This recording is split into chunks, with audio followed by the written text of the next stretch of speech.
Bonsoir, nous sommes le 31 mai 2022, une émission exceptionnelle. Ce soir, 10 jours après nos révélations sur le nouveau ministre des Solidarités, Damien Abad, les deux femmes qui l'accusent de violences sexuelles prennent la parole à l'air libre. C'est parti.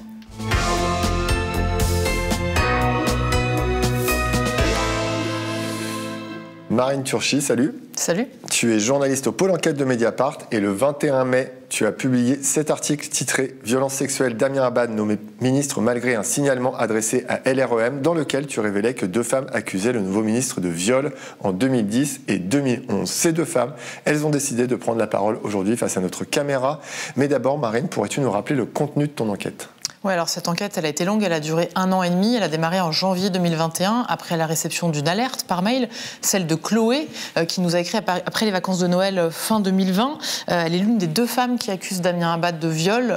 Aujourd'hui, elle dénonce des faits qui auraient eu lieu fin 2010. Et à partir de là, moi, j'ai travaillé pour vérifier, recouper les éléments de son témoignage. Et puis j'ai cherché d'autres témoignages. J'ai rencontré Margot, une femme qui avait porté plainte contre Damien Abad en 2017 pour viol et dont la plainte a été classé sans suite. J'ai récupéré le dossier d'enquête judiciaire de cette affaire. J'ai interviewé aussi une série de personnes dans les partis où Damien Abad a milité, au centre et à droite. Et puis, certaines pistes dont on me parlait, concernant notamment le comportement présumé de Damien Abad avec des collaboratrices, restaient quand même incomplètes. Alors, j'ai continué de travailler et puis en février, j'ai obtenu de nouveaux éléments. En mai dernier de cette année, alors que le nom de Damien Abad circulait comme potentiel ministre au nouveau gouvernement, Chloé a décidé d'alerter LREM et puis aussi le Parti Les Républicains par l'intermédiaire de l'Observatoire des violences sexistes et sexuelles en politique. À partir de ce moment-là, moi j'ai questionné ceux qui avaient été destinataires de ce signalement et puis évidemment aussi Damien Abad lui-même qui m'a expliqué qu'il contestait fermement ces accusations. À partir de ce moment-là, on a été en mesure de publier notre enquête, c'était le 21 mai. Et donc 10 jours plus tard, on va écouter ces deux femmes à présent. La première, elle s'appelle Margot, c'est une ancienne militante centriste de 35 ans. Elle a déposé plainte en 2017 contre Damien Abad pour viol. L'enquête a été classée sans suite après des investigations peu approfondies. Margot, vous l'avez rencontrée hier à Paris avec Bérénice Gabriel. Elle vous a expliqué pourquoi aujourd'hui elle témoigne publiquement devant une caméra. On regarde. D'abord le devoir de sororité, c'est-à-dire essayer qu'il n'y ait plus de femmes victimes dans le futur, que les femmes ayant été victimes puissent parler. Et quand je dis victime, ça peut être victime de Damien Abad comme d'autres personnes, parce que chaque témoignage, je pense, fait avancer en général les témoignages d'autres personnes. Chaque témoignage sur les violences sexuelles fait peut-être un peu reculer la possibilité aux violeurs de violer. Et je continue de témoigner aussi pour que d'autres femmes aient le courage ou la force de le faire. Et il n'y a pas de petite agression. J'ai lu ça aussi, que ça pouvait être difficile de témoigner quand on avait l'impression d'avoir eu quelque chose de pas si grave. Mais on minimise vachement ce qui nous est arrivé. En fait, si vous y pensez encore, c'est peut-être que c'est si grave. Sinon, vous ne seriez pas en train de faire le lien avec ma propre histoire. Il y a un caractère systémique, il semblerait, dans les agressions qu'a fait Damien Abad. Donc, il y a d'autres femmes qui ont été agressées par lui. Et si elles veulent parler, j'espère que mon témoignage peut les aider à parler. Ou à défaut, à aller mieux, à se sentir moins seule. Margot avait 22 ans lorsqu'elle a rencontré Damien Abad. C'était en 2009 lors d'une réunion politique. Elle était alors vice-présidente des Jeunes démocrates à Paris. Elle voulait faire de la politique. À l'époque, l'actuel ministre est député européen et président des Jeunes du Nouveau Centre. Pendant un peu plus de 6 mois, on s'est envoyé des SMS de temps en temps. C'était plutôt un flirt. Moi, j'étais charmée par lui. Ensuite, il s'est montré plusieurs fois assez insistant. Il m'a invitée chez lui à Lyon. J'ai accepté et puis j'ai trouvé une excuse pour pas y aller parce que j'étais pas à l'aise. Et puis il s'est de nouveau invité chez moi à l'hiver de l'année où je porte plainte contre lui pour viol. Il s'est invité chez moi en insistant, mais j'ai accepté. Et puis ce soir-là, on a eu une relation sexuelle consentie au départ, plus consentie ensuite. Et c'est pour ça que je porte plainte. Il y avait une difficulté supplémentaire qui a entretenu mon malaise, disons. C'est que il était mon supérieur politique. C'est pas exactement un supérieur hiérarchique, mais voilà, il avait plus de pouvoir que moi dans un parti politique où les rapports hiérarchiques sont très, très vastes. Il y a tout un écosystème, disons. Et moi, je cherchais à ce moment-là un travail. Margot dénonce donc un viol dont elle ne souhaite pas raconter en détail. Après cela, elle qui voulait faire de la politique a arrêté progressivement ses activités militantes pour ne surtout pas recroiser Damien Abad. Plusieurs fois ensuite, elle tente de déposer plainte mais n'y arrive pas. Il m'a fallu quelques semaines, quelques mois pour me rendre compte de ce qui s'était passé. Ça a avancé dans ma tête, notamment grâce à des amis qui m'ont dit « mais ça va pas ce qui s'est passé avec Damien, tu vois bien que ça va plus depuis », par exemple. Et donc j'ai lu des choses, je me suis remémoré les faits, je me suis beaucoup battue contre cette conception d'être une victime de viol, en fait. Parce que c'est dur d'être une adulte, d'être féministe, d'être forte et de se dire « j'ai été violée ». Je voulais pas. Et quelques mois plus tard, j'ai d'abord commencé par lui envoyer un SMS. J'ai envoyé un SMS à Damien pour lui dire que j'étais traumatisée de cette soirée et qu'il fallait qu'on parle. Il m'a tout de suite appelée. J'ai refusé parce que je ne pouvais pas l'avoir au téléphone, c'était beaucoup trop proche. Et il a ensuite fait une réponse par SMS très protocolaire en disant qu'on avait été tous les deux d'accord. Ensuite, j'ai voulu aller porter plainte parce que ça me paraissait la suite logique. Et très souvent, je me suis retrouvée à pas réussir à franchir la porte du commissariat parce que, non pas que le commissariat en soi me fait peur, mais parce que je voyais ce que ça entraînait ensuite. La lourdeur de déposer son récit, le fait de le redire, le fait de peut-être devoir recroiser Damien, être en confrontation, voilà, devoir le dire à mes proches, la difficulté de tout ça. Donc en général, j'allais au commissariat le soir ou la nuit, parce que j'arrivais pas à dormir et que je me disais c'est la seule solution pour arriver à mettre cette histoire derrière moi, pour avancer. Et puis j'arrivais pas à pousser la porte du commissariat. En 2012, j'ai réussi à y aller. J'ai parlé à une femme policière et puis j'ai pas voulu signer la plainte. En fait, j'ai pas voulu mettre le point final parce que je le sentais pas, j'ai voulu réfléchir. Ensuite, c'est un homme qui m'a rappelé et à cette époque-là, non, avoir un rendez-vous dans un bureau seul avec un homme au commissariat, je ne me serais pas sentie capable, donc je ne l'ai pas rappelé. Et c'est ça qu'une partie de la presse a appelé une des plaintes classées. Sauf que je ne l'ai pas déposée, donc pour moi, elle n'a pas été classée.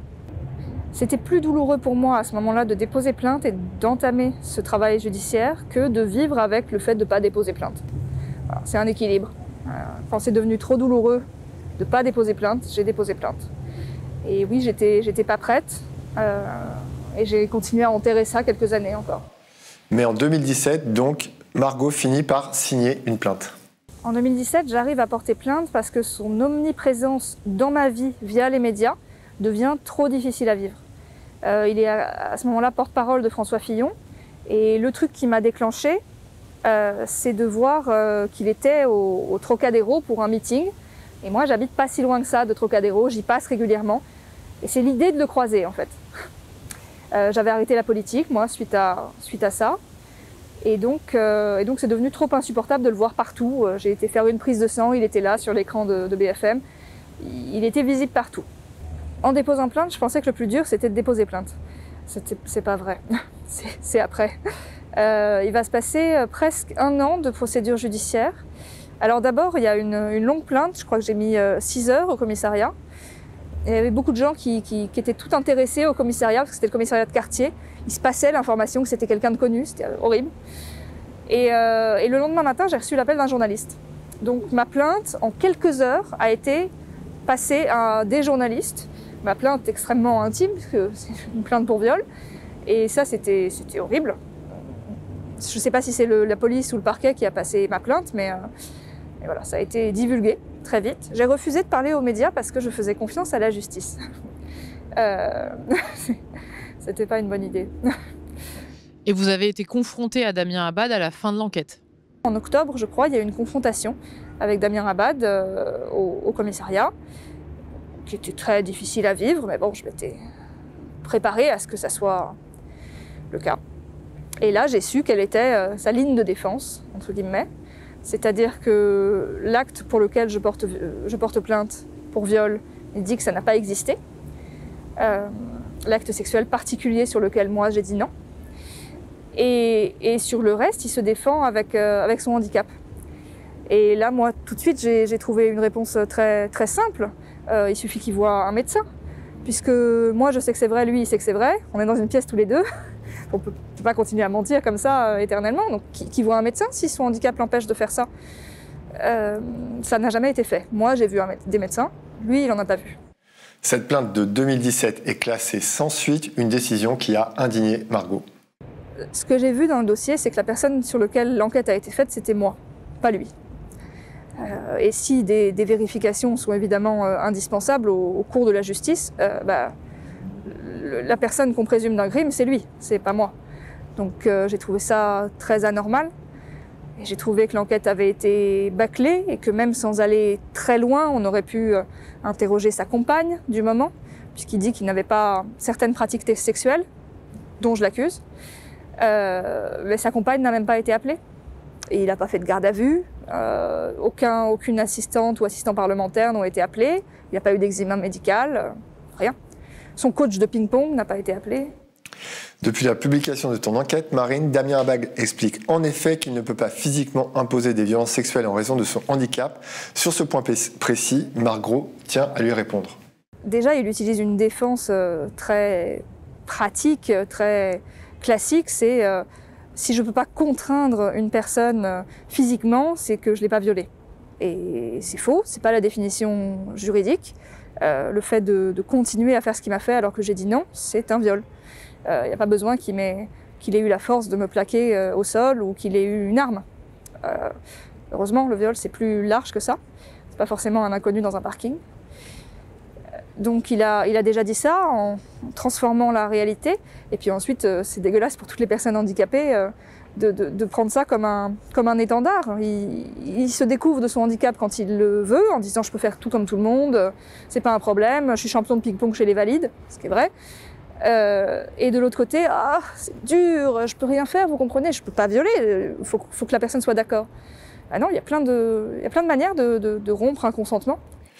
Comme on l'a vu tout à l'heure, la plainte de Margot avait fuité dans la presse People pendant la campagne présidentielle de 2017. L'ancien parti de Damien Abad, LR, était donc au courant. Margot déplore que le parti n'ait pas agi.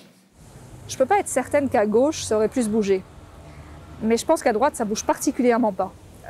Je pense que la réaction des hommes en politique chez les Républicains ou à l'UMP, quand c'était encore l'UMP, ça a surtout été la rigolade.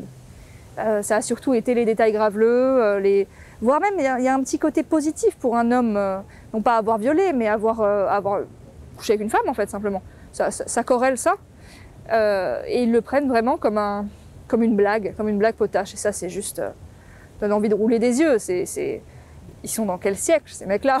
Ils sont complètement arriérés. Mais ça, oui, ils savaient en fait. Ils savaient, ma plainte avait circulé, c'est confirmé, et ils n'ont rien fait. Depuis ton enquête, Margot n'a jamais témoigné ouvertement, mais elle a pris la parole dans plusieurs médias. Elle juge quand même que les choses avancent. Je trouve que la société aussi a beaucoup évolué. Je suis plutôt contente des réactions. J'ai beaucoup de connaissances en politique qui m'ont contactée, qui m'ont dit bah, « je comprends pourquoi tu as pris du recul, je ne savais pas, je suis désolée ». J'ai beaucoup, y compris des hommes, qui peut-être se remettent un peu en question sur le côté systémique, évidemment, du soutien à d'autres hommes violeurs et agresseurs. Et ça, c'est plutôt positif. Là, mon expérience avec les médias, si on met à part BFM TV qui m'a contacté 30 fois, avec 5 personnes différentes, globalement, mon expérience avec les médias, cette fois-ci, est plutôt bien. Il y a des gens qui savent parler des violences sexuelles. Je pense que ça n'aurait pas forcément été le cas avant MeToo. Marine, qu'est-ce que répond Damien Abad au récit de Margot ? Alors Damien Abad m'a d'abord rappelé que cette affaire avait été classée sans suite par la justice, et puis il affirme qu'il lui était, je cite, « impossible physiquement de commettre les actes décrits sans une aide extérieure en raison de son handicap ».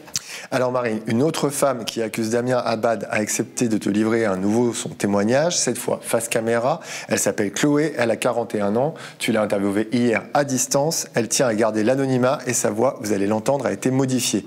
Marine, Chloé t'avait alerté dès décembre 2020 sur les faits présumés qu'elle souhaitait dénoncer. Cette affaire Abad ne sort pas du chapeau aujourd'hui. Les faits, pour moi, remontent à plus de 10 ans. Il y a eu depuis ce que beaucoup de gens appellent la libération de la parole des femmes, hein, les mouvements MeToo, où des femmes ont commencé à témoigner sur ce qui leur était arrivé. Et dans ce sillage-là, il y a eu quelque chose qui pour moi a été un déclencheur. Quand j'ai vu l'émission entre vous, Marine, et Adèle Haenel, ça m'a donné le courage pour moi de prendre mes responsabilités et de vous contacter pour vous dire ce qui s'était passé avec moi et pour savoir s'il y avait potentiellement, si vous aviez eu vent d'autres victimes. Chloé dit avoir rencontré Damien Abad en août 2010 lors d'un mariage d'amis communs dans le nord de la France. Après plusieurs sollicitations de sa part auxquelles elle affirme ne pas avoir donné suite, elle explique avoir accepté un verre avec lui quelques mois plus tard dans un restaurant puis dans un bar du 9e arrondissement de Paris. On est allé prendre un verre et je ne me sentais pas en danger. J'avoue que le handicap de Damien Abad aussi me rassurait. C'est aussi quelque chose qui pour moi m'empêchait de le rembarrer, comme je l'aurais fait avec n'importe qui. Et donc j'ai accepté de prendre un verre, parce qu'il était sympa en plus, hein, c'est quelqu'un de sympa, cordial. Mais je me souviens nettement qu'il, on va dire, commandait du champagne. Et je me souviens d'avoir, mais vraiment très nettement, d'avoir bu ce verre. Et je me souviens très nettement de n'avoir aucun souvenir entre le moment où j'ai bu ce breuvage et le lendemain matin, quand je me suis réveillée dans un état d'angoisse, de malaise, de dégoût, d'incompréhension totale, dévêtue, dans cet hôtel qui jouxtait le bar. Je lui ai demandé: il s'est passé quelque chose? Il m'a dit non. J'ai pas, à ce moment-là, je n'avais jamais été dans cette situation de blackout. Je me sentais courbaturée, je me sentais groggy. Quand je suis rentrée chez moi, j'ai passé un très très long moment dans la douche. Je me sentais sale. Je me sentais vraiment physiquement, psychologiquement, dans une espèce de monde parallèle, en fait. Dégoûté et choqué. Il s'était passé des choses. Je ne sais pas ce qui s'est passé entre ces deux moments-là, entre le moment où j'ai bu, je ne sais pas. Je ne saurais peut-être jamais. Elle le reverra quelques mois plus tard à Lyon. Il m'a recontacté entre-temps. Il insistait pour que j'aille à Lyon. J'ai fini par accepter. Au débeauté, parce que je voulais savoir ce qui s'était passé, je voulais savoir comment il se conduirait. C'était la première fois que je le revoyais depuis ce moment-là, c'est la première fois que je le revoyais, et que pour moi, dans son attitude, je trouverais des clés, j'aurais pu trouver des clés sur ce qui avait pu se passer. Il ne s'est rien passé, il était très mal à l'aise. On n'a pas eu de relation, rien du tout. Le lendemain matin, je suis partie désarçonnée, dégoûtée, interloquée. Il n'a rien tenté, mais clairement, il y avait une gêne de sa part. Dans cette affaire, Chloé n'a pas déposé plainte. Marine, elle t'a expliqué pourquoi. Je ne peux pas dire exactement ce qui s'est passé entre le moment où j'ai été droguée, et je sais intimement que j'ai été droguée, et le lendemain, quand je me suis réveillée dans cette chambre d'hôtel en sous-vêtements. Est-ce que vous imaginez clairement que je puisse aller porter plainte dans ce contexte-là?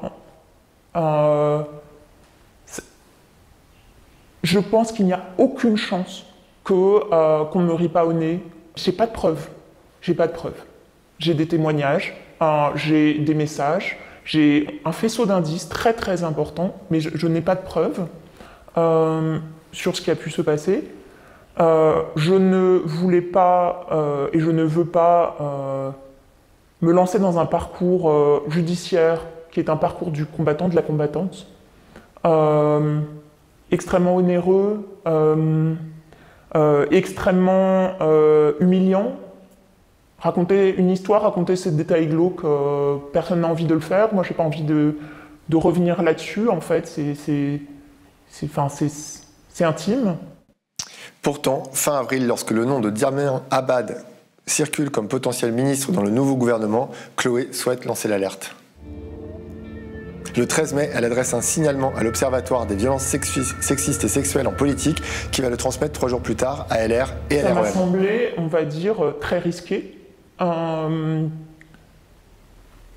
insupportable personnellement, tellement hypocrite, tellement choquant en fait, qu'une telle personne puisse, on va dire, gouverner la patrie des droits de l'homme. Et donc j'ai fait plusieurs choses.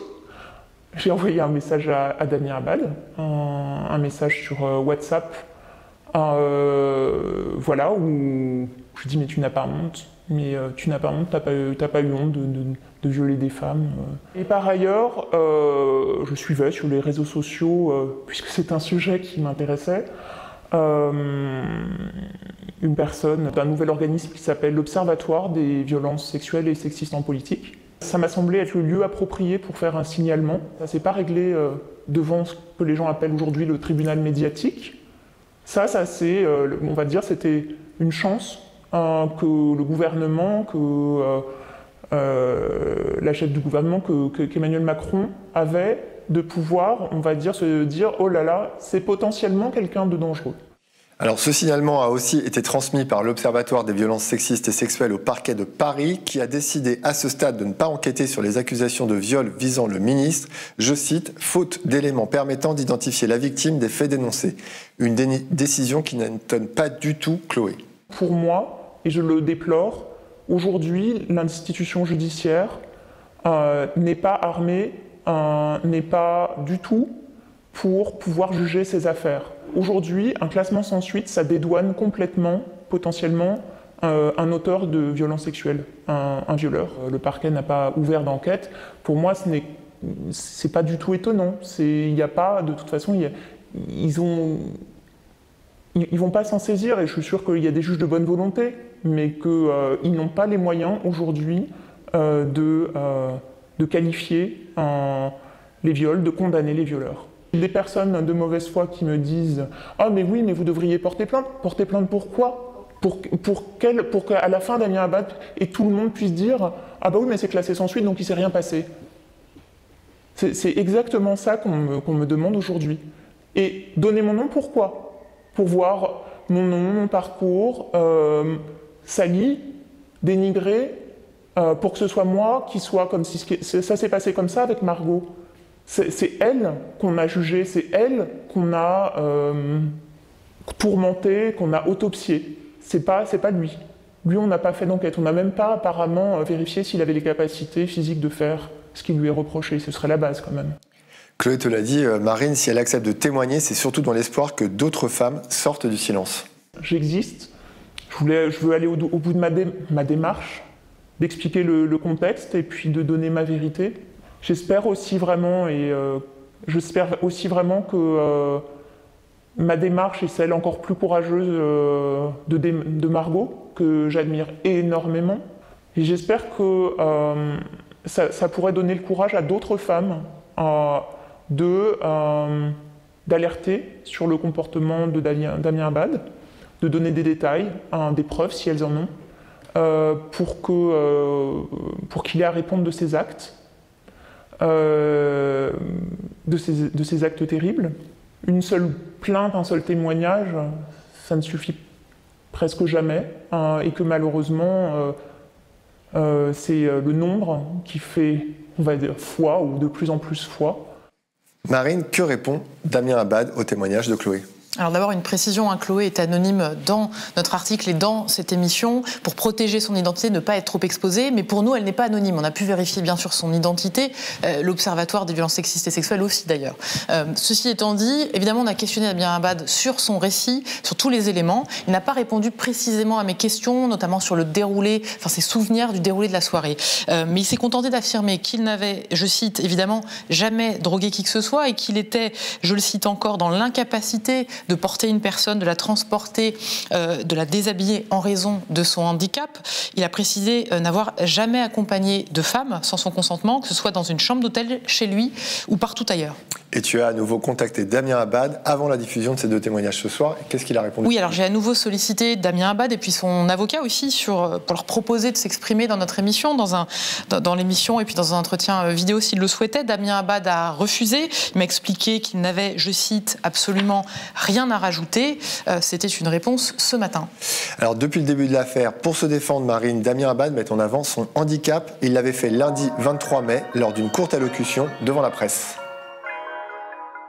Je conteste les accusations à mon encontre avec la plus grande des fermetés. Toutes les relations sexuelles que j'ai pu avoir dans ma vie ont toujours été mutuellement consenties. Ces accusations m'infligent, comme à mon entourage, une blessure profonde. J'ai toujours évité de mettre mon handicap en avant. J'ai été contraint, malheureusement, de le faire aujourd'hui pour me défendre et même de dévoiler mon intimité en détail en expliquant que les faits qui m'étaient imputés étaient matériellement impossibles. Ce sont ici ma dignité et mon intégrité qui s'en trouvent atteintes. Je le répète avec fermeté, je n'ai jamais violé une seule femme de ma vie. Alors il faut aussi souligner que dans cette affaire, on s'est beaucoup focalisé depuis le début sur le qui savait et le quand. Dès le lendemain de la parution de ton enquête, la Première ministre Elisabeth Borne s'en expliquait lors d'un déplacement. Alors, bien évidemment, je n'étais pas au courant. Je vais être très clair. Sur tous ces sujets de harcèlement, d'agression sexuelle, il ne peut y avoir aucune impunité. Et il faut continuer à agir pour que les femmes qui peuvent être victimes d'agression, de harcèlement, puissent libérer leur parole, qu'elles soient bien accueillies pour déposer plainte. Moi, j'ai découvert l'article de Mediapart hier. Je n'ai pas plus d'éléments que le fait que l'affaire a été classée sans suite. Je peux vous assurer que s'il y a des nouveaux éléments, si la justice est à nouveau saisie, on tirera toutes les conséquences de cette décision. Alors Marine, Elisabeth Borne dit « J'ai découvert ça dans l'article de Mediapart hier », sauf que ce n'est pas tout à fait exact. Alors, moi, j'ai contacté Matignon le vendredi 20 mai en fin de journée. La chronologie, elle est importante parce que, voilà, en fin de journée, le vendredi, j'appelle le service de presse de Matignon en leur expliquant que je termine une enquête, que je vais leur envoyer des questions. Et effectivement, dans la foulée de ce coup de fil, j'envoie un mail de questions détaillées dans lequel j'évoque les éléments précis qui seront dans l'article, le signalement, la plainte et tout un tas d'autres éléments. Je n'ai pas reçu de réponse à ce mail. Alors, le lendemain matin, le samedi matin, je renvoie un autre mail, une relance. Je n'ai pas eu de réponse et à ce jour d'ailleurs je n'ai jamais reçu de réponse de Matignon, mais ce qui est certain c'est que dès le vendredi soir, par mon coup de fil qui les alertait de l'envoi de ces questions, Matignon était au courant d'un certain nombre d'éléments et je n'ai reçu aucune réponse. Et du côté de l'Élysée ? Alors, je les ai sollicités dès le lendemain de l'article, le dimanche 22 mai. Depuis, je les ai relancés plusieurs fois et je n'ai reçu aucune réponse de l'Élysée. Mais du coup, une question se pose maintenant, puisque là, tout le monde sait, les faits sont publics, l'article est publié et d'autres ont été publiés depuis. Du coup, pourquoi rien ne bouge ? Alors maintenant, effectivement, la question, c'est plus quand est-ce qu'ils savaient, etc. Maintenant, ils ont les éléments en main. Il y a eu tout un tas de débats autour de ces éléments. Donc maintenant, ils ont choisi, ils ont fait un choix, ils ont choisi de le maintenir au gouvernement. Donc c'est un choix qui est évidemment éminemment politique. Alors, on l'a déjà dit ici à Mediapart, Lénaïque Bredou l'a déjà expliqué aussi. La règle de l'exécutif sur à quel moment un ministre qui est mis en cause doit démissionner, elle n'est pas du tout claire. Jusqu'à présent, un ministre qui est mis en cause, par exemple, dans une enquête journalistique, comme c'est le cas de Nicolas Hulot, il ne démissionne pas. Un ministre qui est visé par une enquête judiciaire pour viol, comme c'est le cas par exemple de Gérald Darmanin, qui a été promu au ministère de l'Intérieur, ne démissionne pas non plus. Un ministre qui est mis en examen ne démissionne pas non plus. C'est le cas par exemple d'Éric Dupond-Moretti, qui est mis en cause non pas dans une affaire de violence sexuelle, mais dans une affaire de conflit d'intérêts. Donc lui non plus ne démissionne pas. Dernière question, Marine, on vient de les entendre. Margot et Chloé ont décidé de parler à nouveau pour convaincre d'autres victimes éventuelles. C'est effectivement en partie ce qui a poussé Margot et Chloé à témoigner plus ouvertement face à notre caméra dans Mediapart. Elles espèrent que cela va générer d'autres éventuels nouveaux témoignages. À Mediapart, de manière générale, à chaque fois qu'on publie les articles, il arrive assez souvent qu'on reçoive de nouveaux éléments, des pistes qu'on va à nouveau explorer. Mais on le dit souvent, l'instant, n'existent que les enquêtes que nous avons publiées. Donc, pour l'instant, à ce stade, ce qu'on peut dire, c'est que, comme pour chaque affaire, on continue de suivre l'affaire et puis, évidemment, on continue de travailler. Eh bien, merci Marine, et on te lira donc prochainement sur Mediapart. Tu restes avec moi 1 minute, c'est le 24 heures.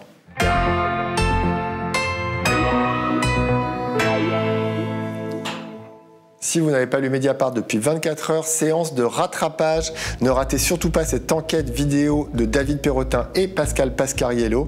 À l'été 2020, Yolande Gabriel, 65 ans, est décédée dans sa maison de Seine-et-Marne après avoir attendu plus d'1h15 des secours. Les enregistrements de son appel au 15 montrent que la victime a été méprisée et ses souffrances minimisées. On écoute un extrait. Vous êtes au SAMU Centre 15 de Seine-et-Marne. Je suis un des médecins du SAMU. Je veux pas bien. Madame, il faut vous calmer. Vous n'avez pas 36 000 médicaments à prendre. Je suis calme. Je vous entends plus. Si vous parlez pas dans le téléphone, on peut pas s'entendre. Ah là là. Je vous disais, la première fois, j'étais à mort. Mais putain, mais parlez dans le téléphone. Que s'est-il passé ce 21 août 2020 pour que Yolande Gabriel, 65 ans, meure dans sa cuisine après avoir attendu les secours plus d'1h15 ?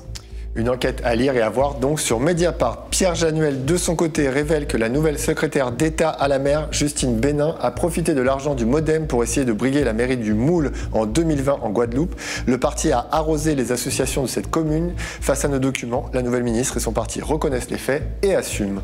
Enfin, Jean-Mathieu Albertini nous emmène au Brésil. Depuis plus d'une semaine, de fortes pluies s'abattent sur une partie du nord-est du pays. 91 personnes sont mortes et au moins 26 sont toujours disparues dans la région de Recife, l'une des villes les plus menacées par le changement climatique dans le monde. À l'air libre, c'est fini pour aujourd'hui. Rendez-vous demain. Bonne soirée.